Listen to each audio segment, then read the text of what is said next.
Open your ears and crack some beers. You are listening to the latest episode of Retro Hangover.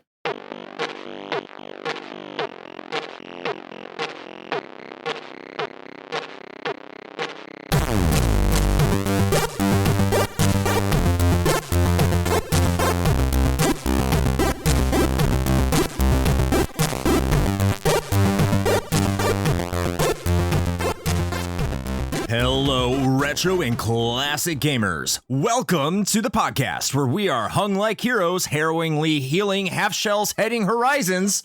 This is Retro Hangover. I am your co-host, Chris Copleen, with, as always, your host, Shane. Attack range of a Dick Dragon!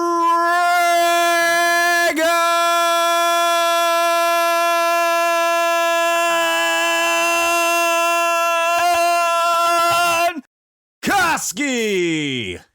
What do you think the attack range of a Dick Dragon actually is? I feel like it would be pretty sizable, right? They gotta have some reach. Yeah, but it'd probably be as slow as Donatello. That's true. I guess that is the trade-off. Yeah. You get a little bit more length and surprisingly less girth, because I think a bow staff has less girth than a katana. I mean, that's debatable, though. I think it depends on the cut. I suppose that is true. Yes. Is it cut or uncut? That's the real question when it comes to the bow staff. Wouldn't you all like to know? Yeah. Is it natural? Did you just pick it off the ground and find it? Or did you trim it down a little bit? Just cut off that extra wood. That's right. To make it look better. Make it look bigger. More aerodynamic, you know? Yes. Yeah. Yes. Easier to clean. True. Yes, that is true. Yeah. When you have a more cut and trim bow staff. Yep. From what I hear. Got to keep that bow staff nice and polished. Polish that bow staff. Well, now that we're starting off in the gutter, which I suppose on some level adults. is probably apropos given the whole sewer thing. Put your bow staff in a sewer. That's right. You're going to want to get that checked after, though. Fuck's sake. Anyway, how are you doing, Chris? Holy shit, man. I don't know why I'm tired. So this is going to be a fucking fantastic episode because I'm ready to just, well, now that I've hyped you up, it's going to suck. So now I've brought you back down. It's okay. Oh, great. Well, buckle up, everybody. I've been doing okay. I hope. So we'll see how things... What am I even talking about? Where am I going with this? I don't know. Shane, how are you doing? I'm just doing fine. Fine. I mean, fine is good. Yeah. I'm doing all right. Yeah. I don't know. I guess it sounds like neither one of us have a fucking lot to say about that. So not really. That's great. This makes for fantastic content. We should probably just talk about video games. That's what we know. That's what we're good at. Right. So, right. So what have you been playing? Let's talk about that. Yeah, okay. Mostly the Final Fantasy V 4-Job Fiesta. That's what I've been playing whenever I've been having an opportunity to play a little bit of video games. I'm in World 3 as of the time of this recording. By the time you hear this, I hope I'm a little bit further, just because life at work is life at work, and it's getting a little bit busier. They're starting to throw more things at me. I mean, they're not paying me more yet, but... that is supposed to happen at some point. Shocker. I know, right? It's just like, I won't even say I have it all that bad. I'm not going to complain. I have a pretty easy job, but I am getting more stuff to do. And I'm just like, shit, they're figuring this out. They're on to me. They're on to me. Some people have been on to me and they're just like, they're cool though. So they respect. They don't care. I hope at least. They probably talk shit behind my back because I still love them. I think they're cool. I don't know where I'm going with this. What does this have to do with video games, Chris? God damn it, I know. For fuck's sake. Other than that, I've been playing Xevious from on Nintendo because that has been our game of the month for the high score challenge, which if you're listening to this, you still have time to get in there and try and beat my score, I think. Is this in August or is this still in June? You may not have time. But I've been playing Xevious for the high score challenge of Zune. How did you manage to completely miss the actual month that we're in? You're just like, is this August or June? Neither. It's fucking neither. I told you I'm tired. It's fucking July. What day is it? What year is it? Okay, so if you're listening to this, you have 7 days to compete with the high score challenge. I think I did pretty good. Holy shit, am I being thrown for a loop here? This is great. It's good but times. I'm playing Xevious, and you can join in the fun if you get into our Discord, which you can find at linktr.ee/retrohangover. And click on the Discord button if you have Discord. And join in our high score challenge. For this month is Xevious. We hope to see you compete because that's what I've been playing. And the music is awful, but for some reason it's hypnotizing and just kind of got me in a zone. And I did all right with that hypnotization. And just, I don't know, man, there's a zen quality to it that you can just relax. I can understand why it was so popular in Japan for a while, considering this game came out like 1983 originally. I don't think we got it until, for the NES, at least until like 88 or 89. So like people are like, what the fuck is this? But in 1983, it was a big deal. And it was really good for a 1983 game.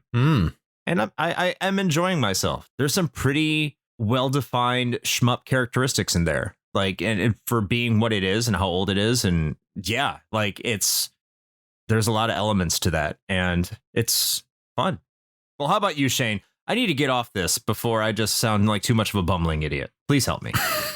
Sure. Let's see. What have I been up to? In my quest to continue cutting down on my Steam backlog, which has been greatly aided by the introduction of my wonderful Steam Deck, I jumped back in because I started playing this like I looked at the last played and I think it was like 2016 or something. I reinstalled and fired back up Darksiders Genesis because it was something that looked like something I'd really enjoy. And for whatever reason, I just fell off of it after about 3 hours the first time around.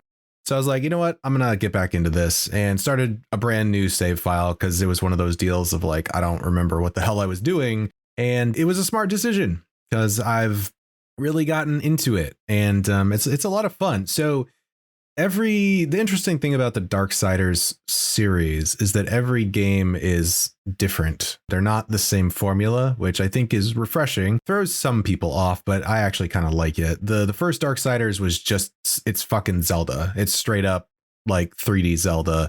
And you could tell like it was heavily inspired by that kind of style of gameplay. And it worked really well.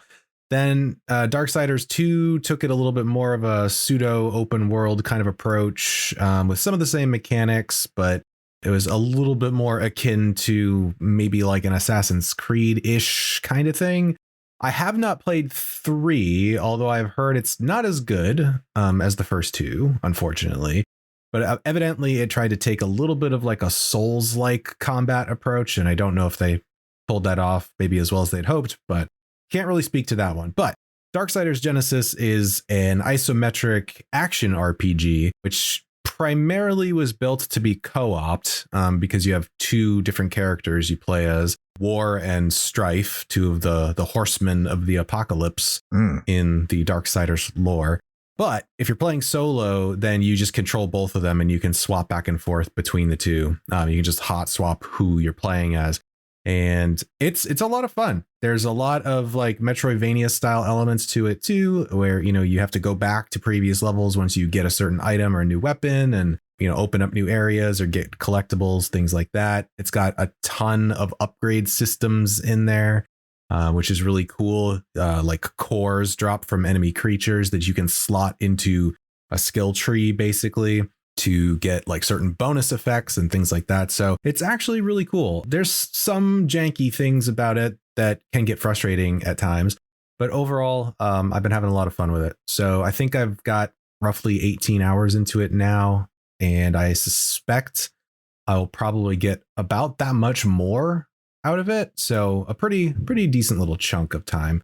That's primarily what I've been up to. I've still been throwing in a little bit of Guild Wars 2 here and there, just kind of casually leveling my Necromancer. Also firing up the likes of Vampire Survivors to check out the latest patch contents and get some of those new achievements and unlock some new characters and stuff like that. So, but yeah, that's I think that's most of it right now.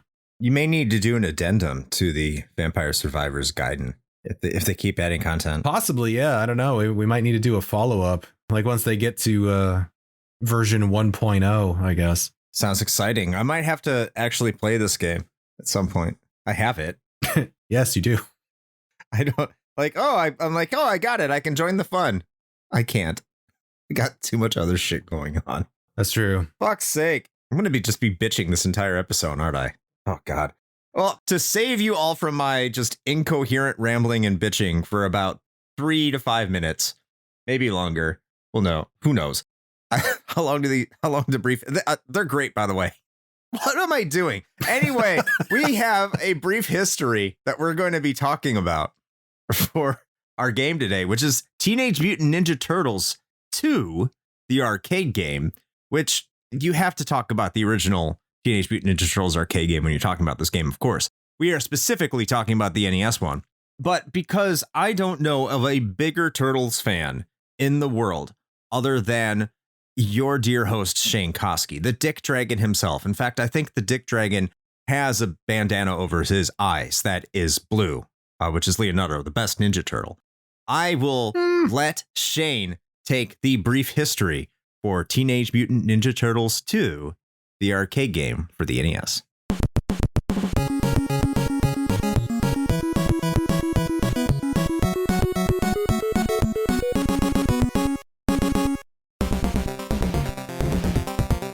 There is absolutely no denying that the Teenage Mutant Ninja Turtles were a bona fide phenomenon in the late 80s and early 1990s.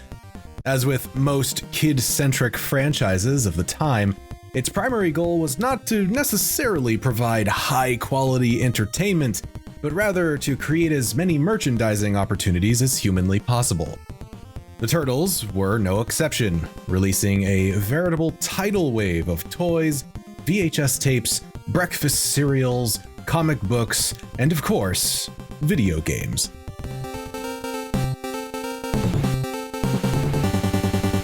The so amazing they could never be considered evil Konami were fortunate enough to nab the TMNT licensing rights, and in 1987 released an action platformer for the NES under their Ultra Games publishing brand.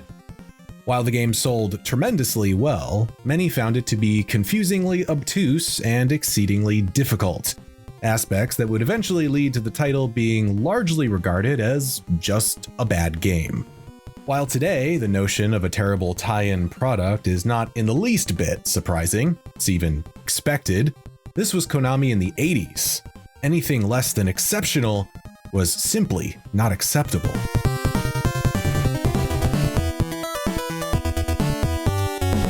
It was around this same time the world saw the rise of the beat-em-up. Double Dragon and Golden Axe had birthed a genre that was rapidly gaining popularity, particularly in the arcade scene. It wouldn't take long for absolutely no way they could ever do wrong Konami to catch wind of this and look to jump on the bandwagon, or, in this case, the Turtle Wagon. Seeing as the Ninja Turtles featured 4 visually distinct characters, the genre seemed to be a perfect fit for the lucrative franchise. This capitalist match made in heaven would be unleashed upon arcades on October 11th, 1989 in North America and Europe, titled Teenage Mutant Ninja Turtles and Teenage Mutant Hero Turtles, respectively, and June of 1990 in Japan, where it would be known as TMNT Super Kame Ninja. Kamehameha. Unsurprisingly, the game was a massive success, quickly becoming Konami's highest-grossing arcade game ever. Demand was so high, Konami would have to outsource to other manufacturers just to keep up.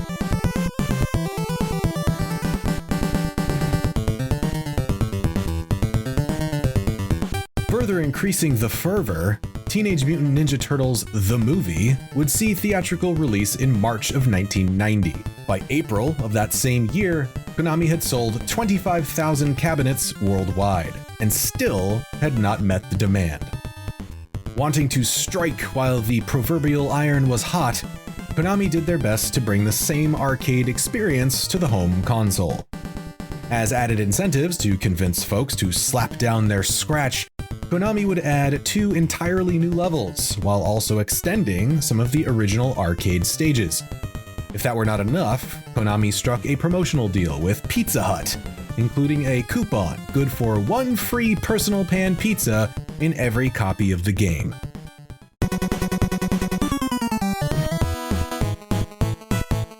The game, rebranded as Teenage Mutant Ninja Turtles 2, the arcade game, would see release on December 7th of 1990 in Japan, with a near simultaneous release in North America on December 14th, just in time for that Christmas shopping season. Europe, however, would not get their release until November 14th of the following year. The game would receive similar positive commercial and critical response to its arcade counterpart, with Japanese gaming publication Famitsu being the one real outlier, giving the title a lukewarm 26 out of 40. And that is your brief history of Teenage Mutant Ninja Turtles 2, the arcade game. So I can't imagine what it would be like to be 7 or 8 years old in 1989, because I sure as shit wasn't. And going to the arcade and seeing the Ninja Turtles in a 4-player cabinet just there. Yeah. Oh, that would have been nuts. Fucking mind-blowing, yeah. I mean, granted, 89, I was what, 3? So, I can't really... You weren't playing it either. Can't really say. I mean, even then, though, when I was old enough to play, an arcade cabinet at a Pizza Hut, unsurprisingly, or something like that. Of course. It was still fucking amazing, being a big fan of the cartoon show and everything. The graphical fidelity of the arcade cabinet and seeing them brought to life in an art style that was incredibly reminiscent of the TV show and everything it was fantastic. Can we just take a moment to pause and almost take a moment of silence? I don't think I'm in the mood for a moment of silence, but a theoretical moment of silence for the death of the sit-down Pizza Hut. Oh, true. I miss that. You don't miss that because it's really cheap in the chain restaurants, and you're oh, this is so lame. I just want it delivered and eat it at home. And now I look back and I'm getting those little personal pan pizzas. That was a highlight of life. Oh, for sure. And Teenage Mutant Ninja Turtles is such an important part of that highlight. Yeah, definitely. Even though it was more book it. I mean, yeah. Yeah. Well, just the fact that they made such a thing out of it, right? They brought this, and granted, it's this tiny little fucking pizza, which are of dubious quality. Perhaps I've never said it was better back then. It was probably better back then. I've never been a huge fan of Pizza Hut crust. I always think it's weirdly spongy, but that's another topic for another time. Yeah, that's true. But they brought it out in this actual whole ass cast iron fucking thing. It was they were bringing out some gourmet dish to you, which was insane, but it was great when you were a kid to have that just brought out to you. And then just the whole aesthetic of old school Pizza Huts with did you have the ones where they had the the stained glass Pizza Hut lights? Oh yeah, the lamps that came down. Yes. Oh, they were so I can picture it in my head. I'm just getting all sorts of warm and fuzzy inside. I miss it. That's Americana that disappeared, that we don't have anymore. And it's sad. It is unfortunate. Oh, well, great. Now we've made everybody sad. We're sorry, but stick with us while we talk about Turtles. That should make you happy until we start talking about this game. Maybe. Speaking about this game, we probably have personal experiences about it. We kind of already went into it. I guess I'll go first here because, Shane being the turtle fanatic, and we just heard him say the brief history. So I think it's more appropriate that I start this section off. My own personal experiences are I never played this in the arcade, dude. I never saw this in the arcade. Never. That's surprising. I think one of the biggest reasons why is around the time I really started first going to the arcade was around 91, 92 when I was 6, 7 years old. Mm-hmm. And what was the big game back then? It was Street Fighter 2. And then all these Street Fighter games or the light gun games or those kind of things. As big of a Turtles fan as I was when I was 6 and 7 years old, I don't remember seeing this in the arcade. But what I do remember is this game coming out for the NES, specifically coming out for the NES. I remember renting it. I remember playing it in my house. I remember playing it at friend's house. I never remember playing this at my own house, owning it. I don't remember permanently having this game. Maybe I did, maybe I didn't. I don't think I did. But I distinctly remember playing this game and playing this game a lot because I had the first Turtles game, and hopefully one day we get to circle back around and talk about it. Maybe not, because a lot of people consider it bad, but I think a lot of people are revisiting it and discovering that it's a little bit better than what they remember. Mhm. Maybe not extraordinary, but like not a terrible game. But again, I'd love to get back to it and figure that out. But anyway, as a kid, you were probably immensely disappointed with how that game turned out. So when you saw Teenage Mutant Ninja Turtles 2, even if you didn't know anything about the arcade game, like the real arcade game, what you were getting in terms of its visual presentation, in terms of just the atmosphere and even the marketing, the cover of it and everything, because the original was more geared towards the comic design. Right. And this one just fully embraced the cartoon. Every kid I knew wanted to at least play this game or play this game with their friend because it was 2-player co-op where the first one wasn't. And this was such an exciting game to go out there and play. Maybe we didn't know any better, and but this was a game that a lot of people are excited for, and I can understand why a lot of people have a lot of fond memories for, because I think this was the right game at the right time. How about you, Shane? Yeah, actually, my experience is somewhat similar in that, shockingly, I never owned this for my NES. Given the Turtles fan that I am, you would have thought that I would have had it. I did end up renting it several times from our local video store. I do recall that. And honestly, I think my experiences with it as a rental may have been what caused me to ultimately never actually look into buying it, or more accurately, having my parents buy it for me, I guess. Even back then, it felt too difficult and as a result, not particularly fun to play. Like I never made it that far into this game ever. And so I think maybe that was part of it. I was just like, I rented it, a handful of times, and then was just like, I don't know. I'm just not feeling this. And so I don't know, maybe that's why, but a lot of that's just conjecture at this point. But the other funny thing about it is, upon reflection, I don't think my kid brain ever made the connection between this game and the arcade version.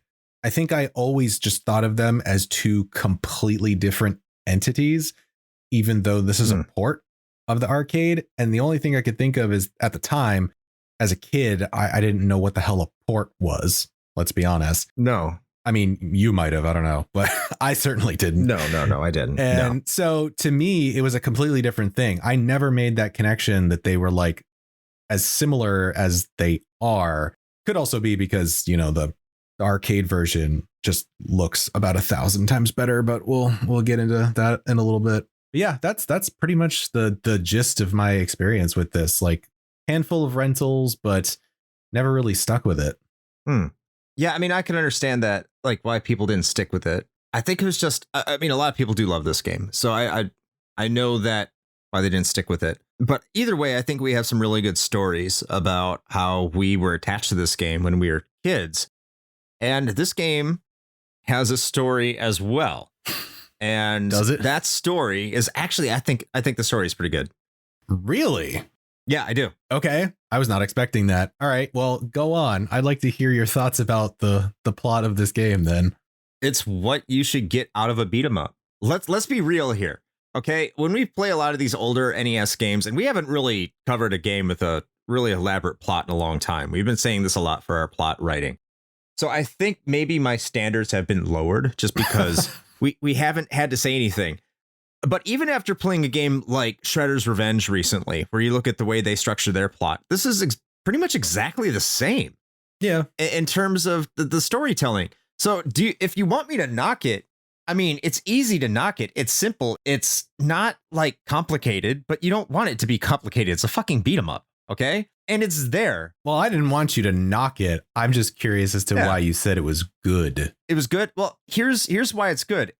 It's fan servicey. It covers all the bases it needs to, and it pays homage to the cartoon. That's why you're playing this game ultimately, right? Because you're a fan of the Ninja Turtles. And in 1987, when Konami came out with the Turtles game for the NES, all they really had was the comics, because the cartoon came out in 1987. Right. So they couldn't really take advantage of what was going on in the cartoon to the fullest extent. Here they did it. I mean, you're talking about a game where you open up, April's apartment's on fire and you got to go help April. And then April gets kidnapped by Shredder and you're fighting Bebop and Rocksteady. And eventually you save April, and then Shredder kidnaps Splinter. And then you see Splinter get carried off in the beginning of the stage, and then you have to save him, and he's like tied up to a fence or something like that. And they have these little segues and these little cutscenes in between stages that, yeah, I mean, were mostly popularized by Ninja Gaiden. I mean, they're not as elaborate, of course, but they're somewhat inspired, and they're probably lifted right from the arcade game itself. I mean, let's be real. But I think it's well executed. Like, it's not anything superb. It's not anything that's superfluous or anything like that, but it's what you expect from a beat 'em up. It was doing more than beat 'em ups are doing in terms of storytelling for a long time. I mean, you even look at a lot of beat 'em ups, even the most prolific of all time, even like really Turtles in Time. I think this game does a better job than Turtles in Time in terms of just a general plot and what it's doing and what it's trying to tell, where Turtles in Time just kind of rushes you through various stages. Now, yeah, Turtles in Time does some good stuff, but you look at like Final Fight and Streets of Rage 2, and it's just like you go from stage to stage to stage. There's really no reasoning for what you're doing.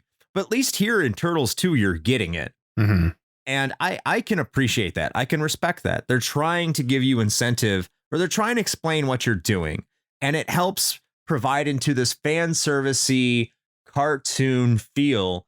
And actually, in a way, because, you know, there's still images in between these levels, kind of in sort of paying homage to the comics, kind of. I know I'm reaching here, but it's making you feel like you're part of the experience that you enjoyed enough to play this game for. And so I can say that the plot and writing for this game is actually really decent, all things considered. And I'll give it major props for it. Yeah, I mean, I actually don't really disagree with you. I was just more curious as to whether you were going to say some like unexpected shit of like, this is fantastic writing. I'd be like, okay, please explain. No, but no, but no, I think you're right. Like, in service of giving people what they ultimately wanted, I think it really nails it. Because I mean, let's be real. Like, Konami didn't have to do much, right? No. I think they did exactly what needed to be done here. To your point, you know, they hit all of those major, you know, plot points, all of the recognizable things. You get the Technodrome, you've got Shredder and Krang, Bebop and Rocksteady. You know, you have several different levels in different areas of New York. The NES version also gives you Central Park, which you didn't have in the arcade. So, yeah, unfortunately. Yeah. Well, yeah. But I mean, overall, yeah, I think you're right. And having those little interstitial cut scenes, if you want to call them that, they are basically taken directly from the arcade game. But I think that they were brought over pretty competently, and having those big, like, you know, full screen pixel artwork of, you know, things like the Technodrome and Shredder flying out of a broken apartment window and stuff like that is pretty fucking cool. So ultimately, as kids, all we wanted was to feel like we were a part of the Ninja Turtles universe. And I think this game does a really great job of doing that. It accomplishes it in spades. Yeah, for sure. Which is not something we might be able to attribute to the next section, which is gameplay. And we're going to spend a lot of time here.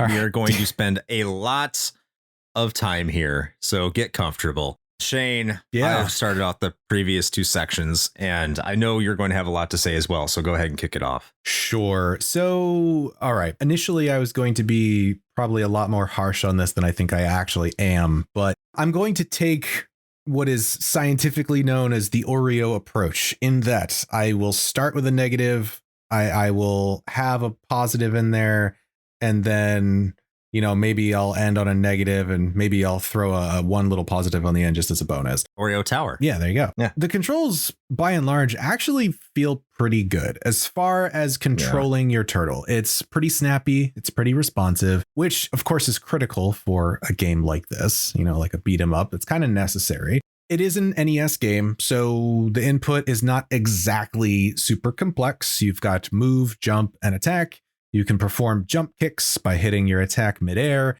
and you can pull off a super move, which is kind of an upwards spinning attack with your weapon, by hitting the jump and attack buttons in quick succession. Not simultaneously, I might add, even though that might be something that would make more sense to do, but that actually doesn't work consistently at all. It's more of like a very quick succession of button hits to pull it off consistently. And for me, And this is where I think a lot of our discussion is going to center. I have some other points, but I want to get on this because I think it's the most important part of the gameplay section here. This is where this whole game breaks down for me, like bar none. There is no penalty for using your super move whatsoever. And in games like this, you generally lose like a little bit of your life bar or have a limited number of uses or need to build up like a charge or something in order to use a super, but not here. You can just spam it forever. And considering that your super move does 4 points of damage, where your normal attacks do 2, and most enemies you're going to come across in the game have a grand total of 4 hit points each, it seems like a no-brainer then that the best strategy to beating the game is to simply use nothing but your super, with some exceptions for maybe some of the boss encounters. Wait. How do you know how many hit points the enemies have? I did some research. Oh, because it's not displayed. It is not. No, you don't actually know that. It never tells you that in game, but I did a little bit of digging. Okay. And so, like, with all of that being said, right, like why even have normal attacks at all? Right. It seems like superfluous at that point, especially. And this is the thing that sticks in my fucking craw about this game. When normal attacks in like a quick succession consistently miss enemies. Now, I don't know if this is a bug because it sure as fuck doesn't happen in the arcade version. I double checked this. Or maybe enemies have like a built-in invincibility frames that I'm not aware of, like after they get hit or something. But for whatever reason, it's very, very easy to see just right from the first level that attempting to punch a foot soldier twice in a row damn near always results in the second attack just not connecting. You'll just whiff. And then that often leaves you open for free cheap shots. Right. And that just I can't overstate how bad of a fucking bumble this is in a beat 'em up game where everything revolves around the combat. And I'm going to stop my rant here for Chris to jump in. Yeah. Like, look, my favorite game of all time is a beat 'em up. It is Streets of Rage 2. Mm-hmm. I love good beat 'em ups. This is just terrible beat 'em up design. Mm-hmm. This goes against everything that a beat 'em up should be. Because like the fundamental basis of a beat 'em up is to have satisfying connections with your hits for things to at least make sense. Even if you get interrupted, right, in the middle of a combo, at least you can kind of understand the rules. Like, but at least you can do a combo. And to Shane's point, you do a basic attack, which should be the bread and butter of your offensive repertoire. Mm-hmm. It should be that. But as soon as you attack, and it like an invincibility frame comes over the enemy and they can hit you. Now you can immediately hit them after they can make a connection with you, but that it artificially increases the difficulty in a way that it shouldn't. Now there are certain enemies where you can combo it. They're not natural combos, but when you can do that, it almost feels a bit cheap, especially with like robots and the jumping sword foot soldiers, because you can combo them pretty easily. Like there's certain different rules for certain foot soldiers, which in a way I do appreciate. But the most basic enemy in the game, your basic foot soldier, the purple foot soldier, the first one you see in the game, you should be able to combo them with no problem. That's how you introduce people into a beat 'em up and say, okay, here's some of the things you can do. And the very first enemy should be an enemy that you should be able to defeat with the most basic of attacks without getting damaged. It should bring a level of comfort to the player. That doesn't happen here. And then if your response is to do the next best attack is a jump attack, the most basic enemy of the game is going to knock you out of the air. Mm-hmm. The most basic one with almost 100% hit rate. Yeah. It's going to happen.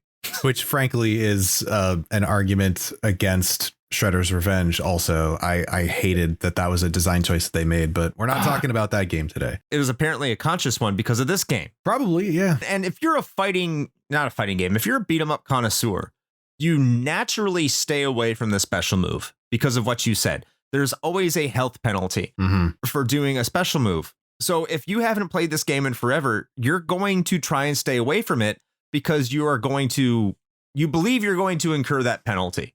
But what it tells you from the very first foot soldier that you see is that if you don't use your special move to dispatch of every single enemy, because you can kill them all in one hit with your special move, like quickly, extremely quickly, then you're going to be spending time and losing health. So this game says use your special move, and if you don't, you're a fucking chump, which is probably the epitome of horrible beat 'em up game design. It's just bad. There's no way around it. And I'll pass it back off to you. Yeah, I would say like the unfortunate thing too, right, is this is, as we've said multiple times, a port of the arcade version. And if you go and play or watch someone play the arcade version of this game, the combat is so much better. It's so much better. And one of the things that I am mystified as to why this was omitted from this game, I feel like it's a stretch to say it was a technical limitation. Maybe the NES just couldn't handle this. I don't know. I think it's deliberate. But the throws. Why the fuck are the throws gone? Oh. Like, now, granted, the throws were not quite how they were implemented in Turtles in Time, which I think was an improvement, but they did. Barely. They just kind well, barely, yes. But you could be a little bit more consistent. Like if you knew how to pull them off, you could be very purposeful in how you did it. Now, the arcade game doesn't do that because it's literally just it randomly happens when you're meleeing an enemy. But the point is that it still happens. Like you can be comboing, to your point, like, just a basic foot soldier. And pretty often part of that will end with the turtle just kind of throwing them over their shoulder. And it has this flow to the combat, which feels good. And you don't have those weird, iframe moments where you're just whiffing for no reason. That one was strange to me. The other thing that I do want to point out is, and I don't know how you felt about this. I felt like pretty much all of the boss encounters were generally pretty boring. They all have like one, maybe two attacks.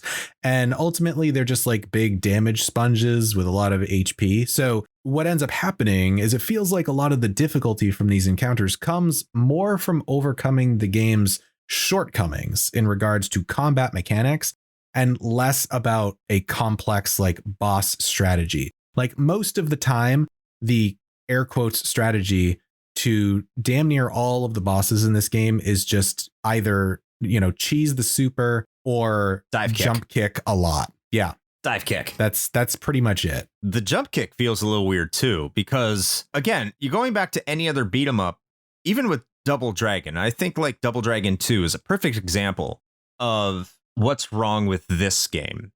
It's because everything there, for all of Double Dragon 2's flaws, and it has quite a few, a jump kick in Double Dragon, as hard as it is to execute, at least feels more natural than what you're doing here. Because you'll jump, and as soon as you hit the attack button, it is a beeline in a 45-degree angle to the enemy. Right. And it takes a while to get used to. Now, you can take advantage of this specifically for the bosses, and you're going to need to for the bosses, because a lot of them can just knock you out of the air like the foot soldiers. They don't give a shit. Bebop is an incredibly notorious one that just does not give a fuck about your feelings.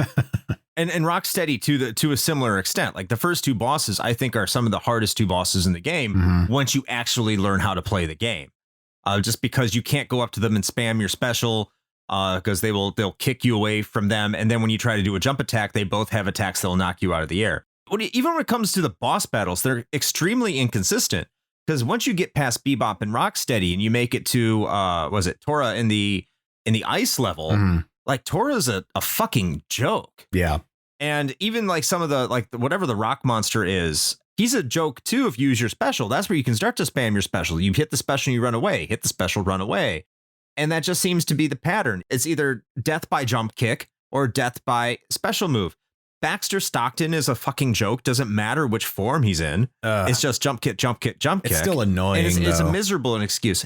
It's annoying, but it's like mindless. Yeah. It's not difficult. It just, No. And even like the final boss, Krang and Shredder, that's just all learning how to jump kick. And now you can do some things with Krang that are a little interesting. That took me a while to notice their patterns, which I think is actually pretty cool. I like the boss fight with Krang. I think that was cool. But all Shredder is just jump kicking the shit out of him. And hoping to not get hit by his one-hit kill, like lightning beam.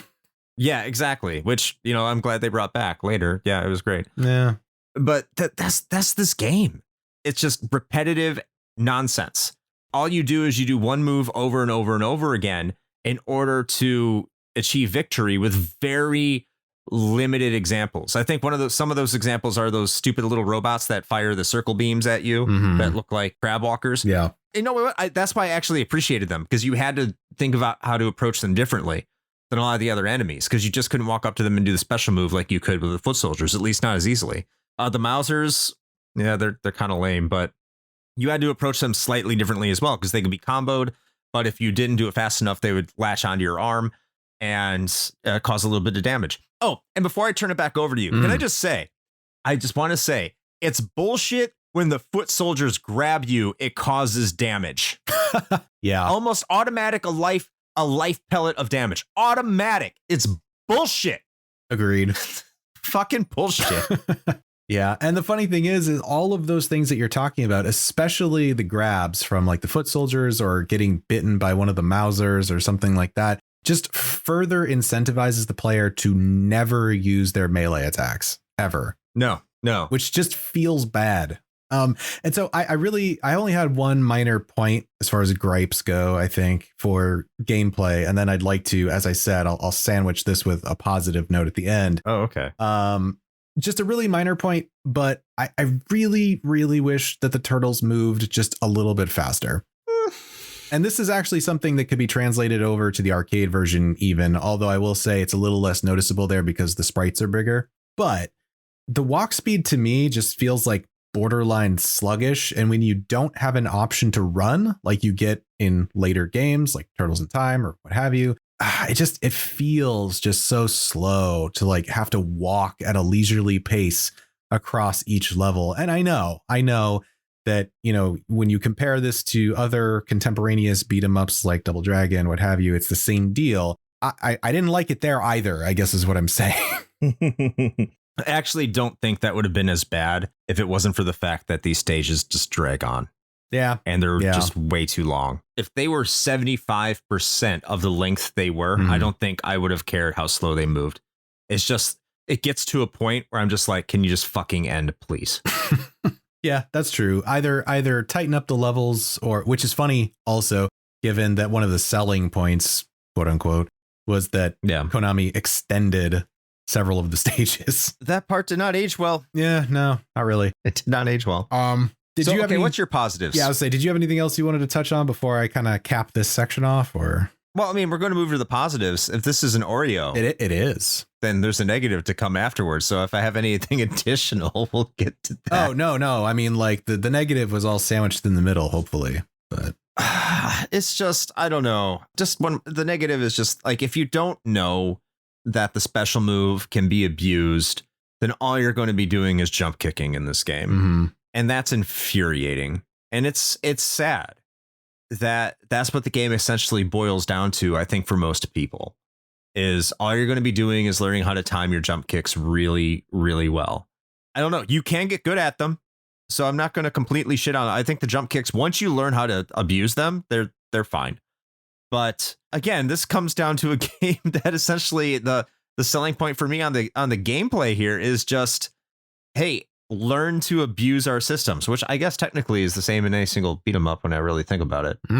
Maybe that leads into your positives. Not really. Oh, okay. Well, fuck me. Yeah, that's fine. So no, I'll go ahead and end this on a somewhat positive note. As far as gameplay is concerned, I actually really did enjoy the more sort of dynamic nature that a lot of the levels in this game have. And by this, I mean the extra attention that went into how some of the enemies are introduced onto the playing field, you know, like Mousers bursting forth from brick walls or burrowing up from under the pavement, or foot soldiers like swinging box truck doors open and jumping out onto the street. Yes. Or the white tigers coming to life and leaping out of like the wall art in the later levels. Like that's really fucking cool. And when you compare that to something like, say, Ninja Gaiden, which came out only a year before this, where all of the enemies generally just kind of are there. They just sort of appear out of thin air as you traverse through the stage. This is a really cool kind of additional level of immersion that you didn't necessarily have in some previous games. So I do have to give them credit for that. I thought that was pretty cool. No, I agree. I also think that the surfing levels or the power board or whatever the fuck they're on, those levels are tolerable. Yeah. I actually like those. Didn't think they were too difficult. I thought they were rather balanced. I do think you bring up a good point. What I want to bring up too is levels with environmental hazards. They make them feel a bit fresh. I think the Technodrome level, the last level, unfortunately, is one of the better levels in the game. Change it up with a lot of different environmental effects. The enemies are rather varied throughout the entire level. And I do appreciate the fact that this game has a variance of enemy types for you to dispatch. I think it has quite a bit of variance for you to consider and have a strategy for when you really think about it. Even like how many different foot soldiers they have. And there's a different approach for every single one, even though you can just walk up and special them and kill them. Like when you think of foot soldiers and Mausers and the two different robots who I don't know the names to, those ninjas that throw kunais at you, the environmental effects, even though in stage 6 they kind of fuck them, but like Technodrome that you have to avoid these balls that come down an elevator and the lasers that you have to avoid. There's some appreciation I have for that. There's some real effort that's put into that. And you can bitch and say it's bullshit, but I think that's a fair challenge when it's all said and done. It's not complete bullshit. It is part of the game's challenge for you to learn and to adjust to. So in terms of level design in certain spots of this game, because again, I think this game just kind of drags on and is too bland for most of it. But there are parts here that I'm like, yeah, they actually put in a lot of effort in order to make this very cohesive and fun, other than just killing enemies. And I can appreciate that. I think that's something to kind of lift up and positively say about it. Yeah, for sure. So I suppose that leads us into the next section, which not to like lead with negativity, but it is interesting that you mentioned the word bland, because I'm going to bring that up here in this next section, which is the graphics. So I guess I'll go ahead and kick this one off since you just sort of finished up. Contrary to what I just said, let me start by saying that I honestly need to give Konami credit, and pains me to say that now, but I do need to give them credit for what they managed to pull off porting the arcade game to the NES. By all accounts, the game actually looks and more importantly runs pretty well. Yeah. And of particular note here is actually the distinct, like noticeable lack of sprite flicker and slowdown. What? Whoa, what? I didn't see much at all, but maybe that was just my experience. So the latter, I agree with you. There's not much slowdown, but sprite flicker? Yeah. Oh my God. Oh my fucking God. Okay. Well, maybe that was a difference. I don't know. I actually didn't seem to notice much, but maybe that was a difference in how we were playing. Yeah, I was going to talk about the sprite flicker, particularly on the bridge with the spear throwing foot soldiers.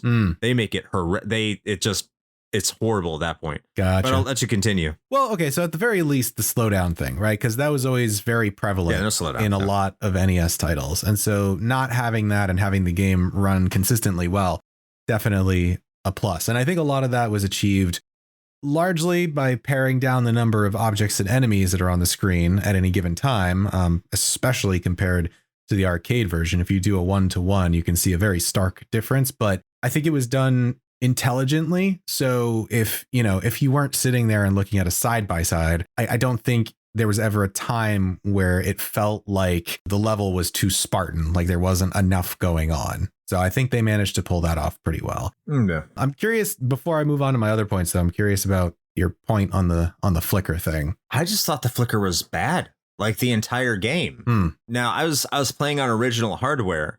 I don't know how you were playing the game. That might be why. Might be why. To the game's credit, I am happy, and I didn't play this co-op, so I have no idea what it would look like with another turtle on there. But when you have 3 foot soldiers on screen at the same time while doing different things, I think that's to be commended. I thought that was a really good thing for the NES, especially in 90 for them to pull off. That, yeah, I understand that's later in the NES's lifespan, but this isn't like a 91, 92, 93 game after the SNES came out and we started seeing some really crazy shit from the NES. This was before that. And I was like, okay. And there's no slowdown, and you get your 3 foot soldiers. They're all doing independent things. But yeah, there's a lot of flicker. And especially when they're trying to throw objects at you, like the flicker becomes a lot more noticeable. It doesn't become unbearable, but it does, like, wow, there is an enormous amount of flicker here. Now, to the game's credit, as you said, there is no slowdown. And I think it's more important to have a game at a consistent speed rather than have the sprites flicker themselves, because you know where the enemy is. You can figure that out. Right. Even though it's a little annoying that they go in and out in terms of their animation, I'd rather have that temporarily than have the game just come down to a crawl. Agreed. So yeah, 100% that disagree on the flicker thing, and that might be because of the way we played this game, but we'll 100% agree on the fact that the lack of slowdown was an impressive feat. Yeah, for sure. Yeah, and I think we could pretty safely put that in the category of, full disclosure, played this on an emulator, so maybe some of those things were not quite as egregious as playing it on original hardware. So moving on from that, though, I will say that I think actually many of the environments actually look pretty great. I really, really like the fire effect in the first level at the bottom of the screen. I don't know about it was you nice as a kid, but I always thought that was going to hurt me. I don't think I ever tried to stand in it. It doesn't hurt you, by the way. No, but I think it did in the arcade, actually. Maybe. I'm not sure. I don't recall that part. So maybe my hesitancy was warranted. I don't know. But I always thought that looked really cool. Though I do have to be honest, I feel like in some ways they kind of like really front loaded a lot of the bells and whistles. And I don't necessarily think that this is their fault, because I mean, I guess technically you could say it is, because they also made the fucking arcade game. But I just feel like there's like a point roughly halfway through the game where most of the levels just become a whole lot of gray, just gray. And sure, that the streets though. Okay. Yes. But if you compare that to the arcade, okay, so here's where I noticed it. All right. And this is where it becomes very apparent. It's the fifth area of the game, which evidently is part of scene 3. I don't know how they were breaking that up, but the parking garage. Yeah, it's weird. Okay. Yeah. It's super fucking bland. Like, yeah, I get it. Okay. It's a parking garage, so it's mostly concrete. Fine. But the majority of all of the vehicles in the background are also just washed with the same shade of light gray. Now, if you look at that same level in the arcade version, it is super colorful. All the cars are different colors. The box trucks have like TCRI logos on the side. Like, so obviously the arcade's capable of much more, but I just don't think you can blame this necessarily on the technical limitations of the NES, because there are plenty of other NES games and or even stages in this game that are more colorful and more interesting than this. And it's particularly jarring when you come from the previous level, which was exclusive to the NES version, but it's Central Park, where it's snow covered. And to me, I thought that actually looked really good. It had a bunch of white, it did. A lot of blue hues in it. Like you had the green treetops in the background with like the overcast New York City skyline. Like I thought it looked really nice. And then you're shunted into this parking garage where it looks like somebody turned off all the color. It's like you're watching I Love Lucy on like a CRT television. It's just fucking weird. No, I know where you're coming from on this, but I'm going to be a lot less harsh. Okay. Does this game look like a phenomenal NES game? Not a phenomenal one, but I think it looks above average in terms of a graphical presentation. Mm-hmm. When you look at the Turtles, I think their sprites are very representative of what was going in the arcade game. And I think like its greatest strength and also its greatest weakness is that it was trying to replicate what the arcade did. So it was trying to put everything in the arcade that it could in the NES game. Now, obviously you can't do that. Sure. You try to be as representative as possible. And in that sense, I think they did a fantastic job. If you take this game and you compare it to the original NES game, as I said earlier, it's night and day. It is. Yeah. The Turtles look like what you want the Turtles to look like in an 8-bit form, at least like back in 1990, if you put yourself in that mindset. Now, today, yeah, it's an 8-bit game. You have to have that expectation. But you can tell they're the Turtles from the cartoon show.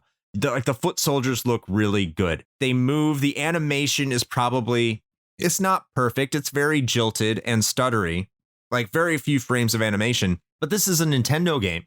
And you can tell they tried, like when you fall into a sewer or a pit, like, and how like they have 3 frames of animation when they come out of it. but at least they put something in there, right? Sure. There's an effort that you see. And you can say some of the levels are bland, and I'm not going to disagree that there's some blandness to it. But I think that's just because they're trying really hard to replicate what was going on in the arcade. And yeah, the arcade had, better background details, but that's because they could. And they were just trying to be like, hey, this is the same level that you remember from the arcade. And because it's a street. And it's like, okay, what the fuck are you going to do? So like, when they take some creative liberties, it really shows. And for the most part, I think, again, for an NES game, this is above average. It's very good, and it provides everything that you would probably want as a Turtles fan, especially coming off the heels of a game that I think for most people was rather disappointing in terms of how the Turtles looked or how your enemies looked. This is what you wanted to see. If you put yourself in the mindset of someone in 1990, this thing is exactly 100% what you want. Sure. So I can't knock the graphics really at all. I can't knock the backgrounds or the environments.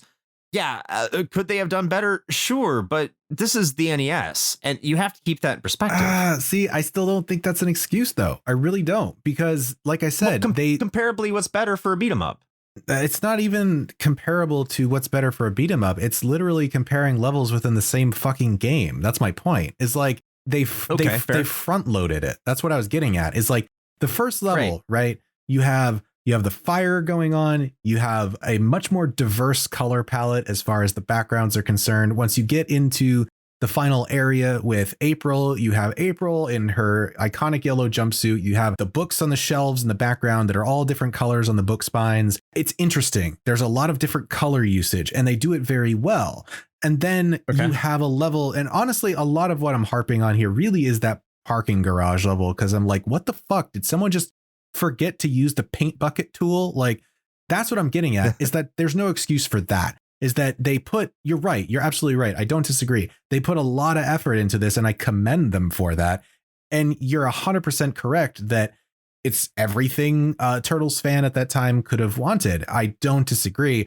I just think it's like, you could have taken an above average looking game and made it a great looking game with just like a little bit of extra here and there. Like, I don't think it would have broken the NES hardware to give those cars parked in the background in the parking garage level some actual color and make it more visually interesting. I don't see the technical limitation argument there. That's what I'm getting at. It sounds like we need to play TMNT 3, the Manhattan Project, and do a comparison. Because I honestly haven't played it. I'd love to see if we don't have to. We probably should, but well, apparently we got to do an episode about the first one first. But yeah, you're right. We got to go back one, even though this will be the second one. We're already moving our way back. So apparently, fuck the third game. No one cares about that one because we just skipped that one. Well, it's a lot like the movie trilogy. Like, nobody cares about the third one either. So yeah, that's true. There you go. Yeah, or Hyperstone Heist. That game blows. We just lost all our Genesis fans. All right, I think we said enough about the graphics. Like, I think just to sum it up, yeah, it has some flaws. I'm more generous on it than Shane is, but overall, listen, man, I opened up the segment by giving Konami all the fucking credit in the world. I was like, I'm just saying, y'all did a great job. Than you. Y'all did a great job. I didn't say that you said it was bad. I just said it was more generous than you were. That's all I said. All right, fine. I just want it to be noted. This is one of the few times I'm going to go on record praising Konami. That's all I want to say. You can praise Konami all you want to until about like 1998, and then it starts to get sideways. But yeah, there's a lot of flaws even back then. Anyway, moving on, because Konami sounds terrible. So maybe we should talk about how this game sounds, which I think is a lot better than Konami. And I guess I'll start this one off. It's great. Yeah. Stage 6, the loop is short and the level is long. So like it does make one a little psychotic playing that stage. Just for the length of it, you will go crazy. It's bad. But for the most part, it was weird because I don't remember playing this game in a long time or really knowing any of these songs inherently. Like, there's a lot of games that I have played over the years where songs stick in my head, and I don't think any of them from this game did. But as soon as I started playing these stages, I inherently knew all of the stage music like it was just second nature to me. It was just one of those OSTs. Like, if you've never heard it before, it instantly sounds familiar. Now, it does play on the same theme. Yeah. Yeah. Pretty much on every single level. There might be a reason for that. Yeah. But there's enough variance in there that was like, oh, I know this one. Oh, I know this one. Like, wait, what the fuck? But yeah, overall, this is a Konami game from the Nintendo era. You're not going to get a bad soundtrack. I don't care what anyone says. Even their bad games had great soundtracks. And this is no exception.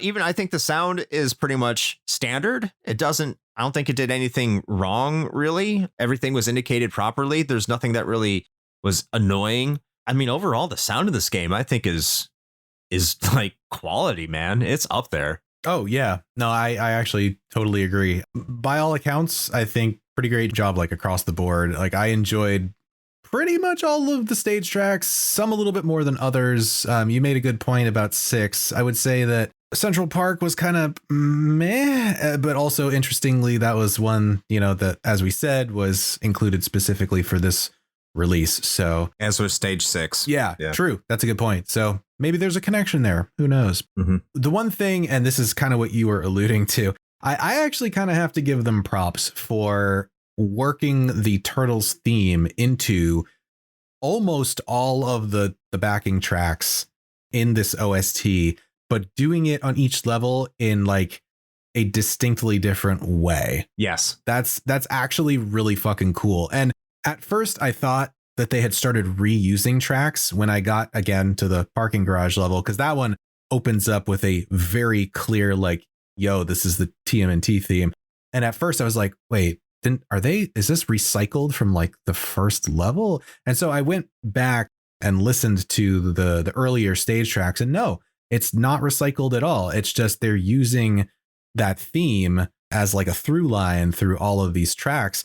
And they actually did it really well. Like, I have to give them props for that. As far as the sound design goes, I don't really have a whole lot to say there. I think you're pretty much on point. It's fine. Like, I think it does what it needs to do. I will say that I do really enjoy the fact that the sound for a hit connecting with a foot soldier, when it actually fucking connects, it's not just an impact noise, like a, but like it's like that arcadey kind of like pew like noise.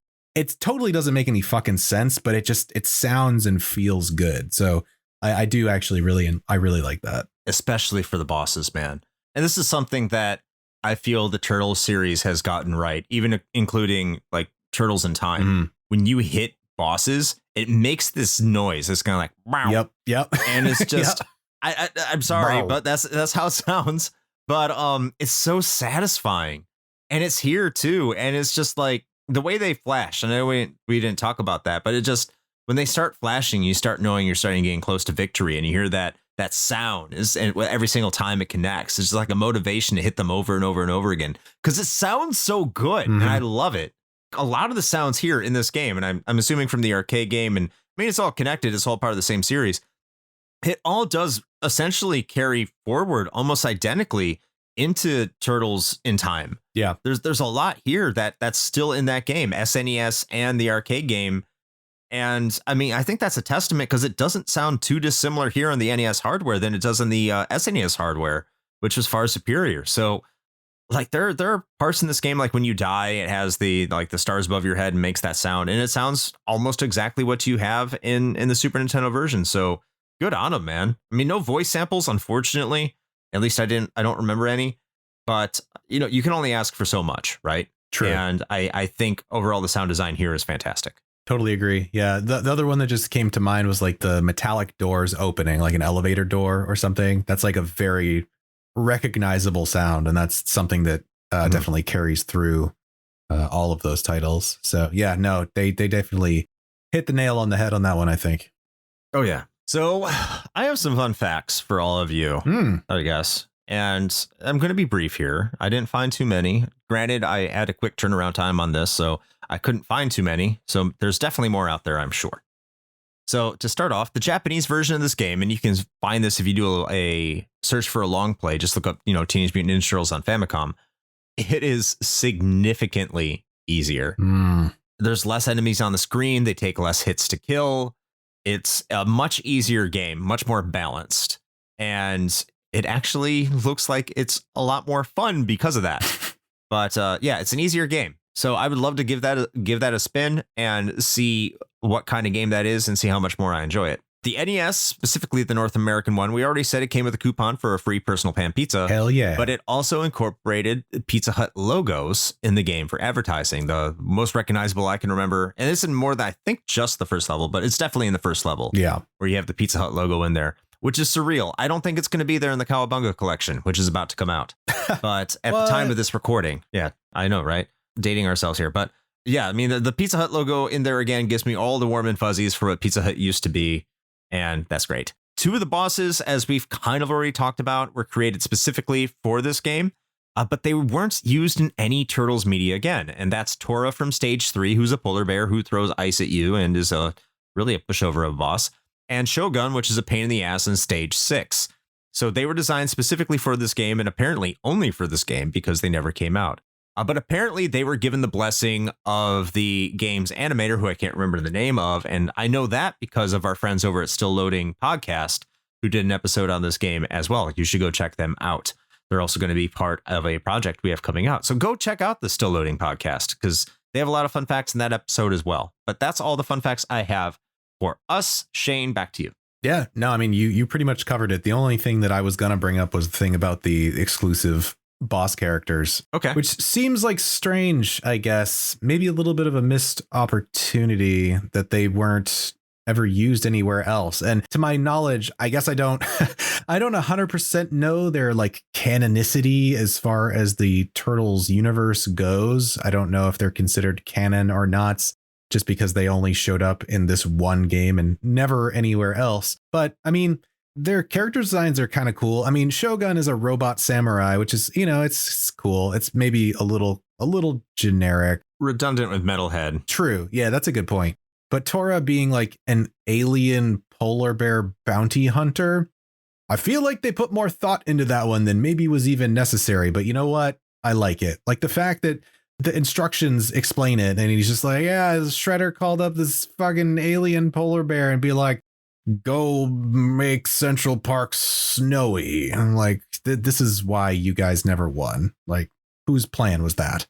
You can make him an anti-hero with climate change. Hey, there you go. That's right. We got to bring him back. Bring back Tora. Hashtag bring back Tora. Captain Planet Teenage Mutant Ninja Turtles crossover with Tora the anti-hero. Oh, man. Make it happen, Konami. Wait, I don't think they can do that. Man, they ain't gonna do shit. It'll be a pachinko machine fast shit though. Oh god. It's like you were talking about how the Pizza Hut, which by the way, the Pizza Hut logos do show up in later levels. They show up in that Central Park level actually, but yeah, they do. The other thing is like for the re-release that occurred of this game, I want to say it was like 2018 or 19 or something like that. Obviously, the Pizza Hut logos were all taken out. And then I think the Konami logo was replaced with the Nickelodeon logo because Nickelodeon owns Teenage Mutant Ninja Turtles now. So that's actually kind of poetic justice and it's still sad. But I mean, fuck Konami. Yeah, I don't know. They deserve it. Yes. Anyway, I suppose we should probably move on to wrapping this up. Speaking about Konami, let's talk about what holds up today or does not. There you go. Yeah. As we are wont to do. Why don't you share your thoughts? Do you think that TMNT 2, the arcade game, is something that someone should go play today? No. Oh. So, look, Konami did all they could to bring the arcade experience home, right? But you had Technosat was releasing your River City Ransoms and your Double Dragon games and even Renegade. And they really seemed to had perfected the beat 'em up on the NES. I mean, even if you look at Double Dragon and Double Dragon 2, it seems like they knew better than to just directly bring over an arcade port. Like they were willing to make some changes and sacrifices to their own formulas in order to make it more compatible for the NES. And so when you see a game like this come in and you just see it feel in terms of gameplay like a slight step back from other beat 'em ups on the system, I don't think in terms of gameplay, this is Konami's finest hour. I think there's a lot of other examples here that really do show what a game can be on the NES in terms of some graphical presentation and sound design. I mean, this is Konami after all. But in terms of an actual game, in terms of how it actually plays, it's not good. And I know a lot of people out there are going to be like, yeah, but it's a Turtles game and I love it. And I'm going to be like, yeah, but have you played it recently? It's just one of those things. I think that, a lot of people get attached to IPs and they have a lot of love for them. So they assign more importance to these games than what they probably actually were in terms of quality, not in terms of like what it meant to them when it came out. But time has not been kind to this game in any form or fashion. It's not a good game. It tries to be. It really could be. It has potential, but just some of the design decisions shoot it in the foot, I guess, pun not intended, repeatedly. And it causes it to fall short of being a game that I can recommend or say can hold up today at all. Yeah. So as someone who is attached to this IP, and I've never made any bones about that, does it hold up today? Sadly, I have to say no. If you hadn't gathered from all of my thoughts on the game up until this point, generally speaking, I actually have a pretty positive outlook on it, all things considered. The one thing that really just becomes a showstopper for me in this is the combat. Having attacks consistently fail to connect by no fault on the player's behalf, and forcing you to abuse a single super move for the entire game or just jump kick like an idiot the entire time. It's inexcusable, especially for a beat 'em up where combat mechanics are of absolutely paramount importance. If the hit detection were fixed and maybe the movement speed tweaked up like just a little bit, then you know what? I would actually genuinely enjoy and recommend this game, like unironically. But as it stands, I just can't. And then with all of that, coupled with the fact that an objectively superior game in TMNT 4 Turtles in Time was released to home consoles just 2 years later, there's really no defensible reason to suggest playing this game outside of just pure nostalgia. So if you don't have that, then Turtles in Time, or more recently Shredder's Revenge, I think are the obvious choices for someone who is looking to, get in there and kick a little bit of shell. Nice. Speaking about kicking a little bit of shell, thank you everyone who listened to this episode today, because you all kick shell. We appreciate every single one of you. And we're going to close this one out. And as we do, Shane already said once, so I'm not doing that again. But as we do, Shane, yes. How about you tell all the peoples how to find all our other stuffs other than this podcast? Because, they're already here. So hi. That is true. You are here. Hello. We hope you enjoyed this episode. And if you had a whole lot of very personal, positive feelings about this game, hopefully you're not raging too hard. I don't feel bad about it, though. But we're glad that you're here anyway. And if you'd like to engage with the show, or, maybe tell us how we've done a fantastic job or how we're egregiously wrong about this, then you can do that in a number of different ways, actually. And fortunately for you, we make that very easy. All you have to do is head to linktree/retrohangover. That's linktr.ee/retrohangover. And you can choose the destination that suits you the best, whether that is our social media accounts where you can blow up our comments and we may or may not look at it. Or you could join our public Discord and chat about things in there. Actually, as a matter of fact, at the time of this recording, I am looking at our public Discord right now, and I can see some fine folks giving us some feedback about our most recently released episode, which at this time was our interview with William Cage from Squire Games, which was a really great discussion. So if you haven't listened to that one, I highly recommend it. And I highly recommend you go and check out his game Fragrant Story on the 3DS. You might need to do a little bit of monetary gymnastics in order to get some funds into your Nintendo account now. And depending on when you're listening to this, that might not be possible anymore. But if it is, you should go do that.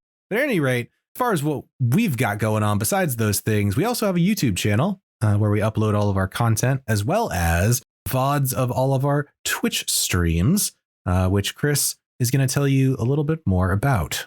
Yeah, so if you head over to twitch.tv/retrohangover, you will find us playing a game of some kind. maybe Shane is still playing Lunar Silver Star Story. Maybe Probably. it hasn't caused him to curse all of us, even though it's a good game. But he still may not like it because I don't think Shane feels the same way about old JRPGs the same way I feel about first-person shooters. So we'll see how long he lasts. That's not true. Shane has more patience than I do. It's debatable. We'll find out. Either way, just show up there. We're going to be playing a game of some kind. I don't know what I'm going to be playing, but you know what? You never know. Just subscribe to the channel. Sometimes we might be playing a game other than Sunday at 9 p.m. Eastern time. So once again, go over there and go to twitch.tv/retro-hangover and you'll find us there. And by the way, we just need one more patron, one more. And I have already said I would commit to getting a capture card so I could play Wii U games for everybody because I'm just crazy.